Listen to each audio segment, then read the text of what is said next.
The charity event is about to begin. I stroll into the park while holding a cardboard box. Zayne is already standing at the entrance registration booth. I walk over to him. Zayne takes the box from my hand. Allow me. Go register first. I look at the notice on the registration board. Please design a booth mascot on the signature board at the entrance. The winning mascot will receive the charity fund. I turn my gaze towards Zayne. What do you think, Dr. Zayne? A certain booth owner should use her brain instead of slacking off. Dr. Zayne got me an admission pass and personally delivered it to me. I should listen to his advice. Since you're already here, why don't you help me out? Won't raising money for the children's treatment be fulfilling? Zayne seems swayed by my words. You might as well start designing your mascot now. I grab a pen and hold back a giggle as I draw a sheep on a piece of paper. Let's give the sheep a stern expression and an unapproachable aura. It's just like you, Dr. Zayne. I don't look that scary. Really? I draw a smiling sheep next to the expressionless one. I was going to be the cute sheep, but I guess it can be you as well. I think they both represent you. One is you pretending to be nonchalant before the result of the charity booth application was announced. The other is you being ecstatic once you learned your application was approved. There were only a limited number of spots available. I was worried I wouldn't get one. Zayne stares at the drawing. Why sheep?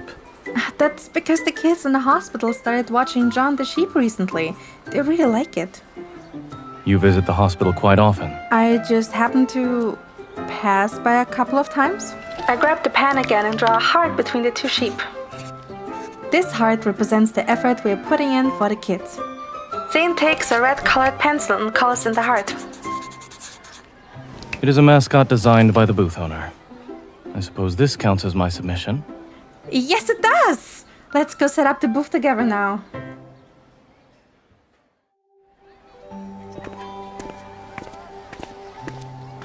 We're here. This booth is ours. There's an empty display board in front of the stall. I take out a stack of papers from the box. I'm afraid I will have to ask you to pin these drawings onto the board, Dr. Zayne. You drew these? Oh, am I that childish in your eyes? Zayne pins the drawings on a display board. This one reminds me of a carefree child who disobeyed her doctor's orders and snuck out of the hospital. There won't be a next time. For what? Not listening to the doctor or secretly running away? Neither.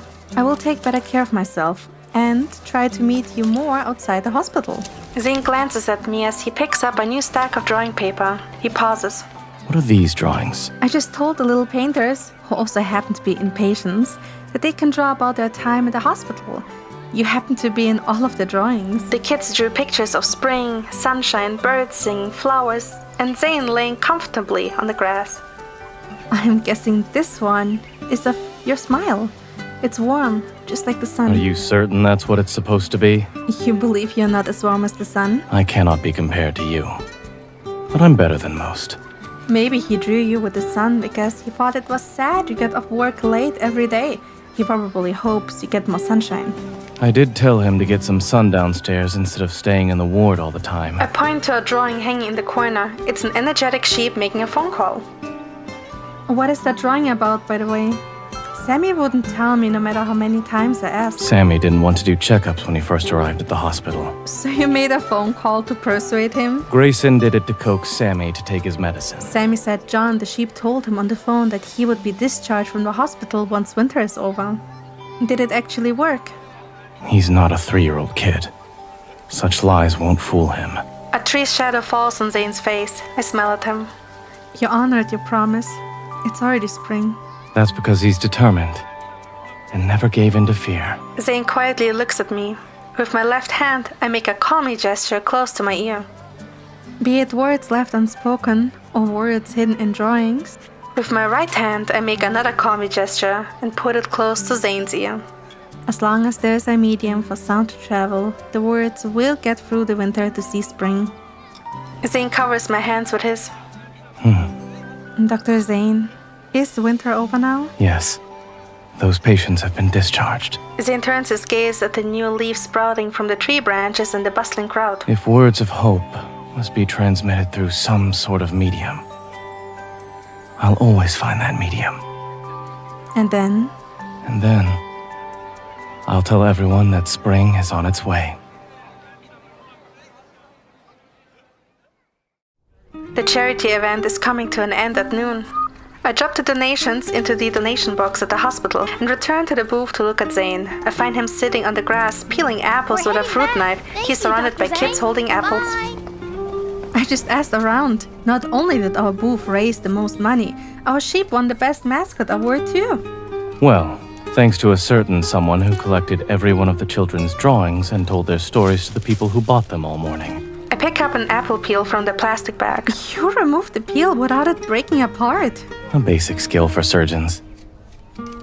It's good practice for holding a scalpel. Zayne gives me a peeled apple. Huh? Apples have high water content. They're good for people who talk a lot.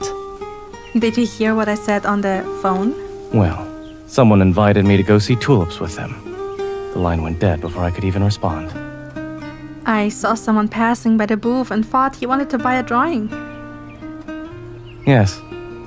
And then someone blushed, looking as red as an apple. Oh, it was the sun. The sun! You have activated the voice assistant. Please leave a message after the tone. Beep. Let's enjoy spring together from now on.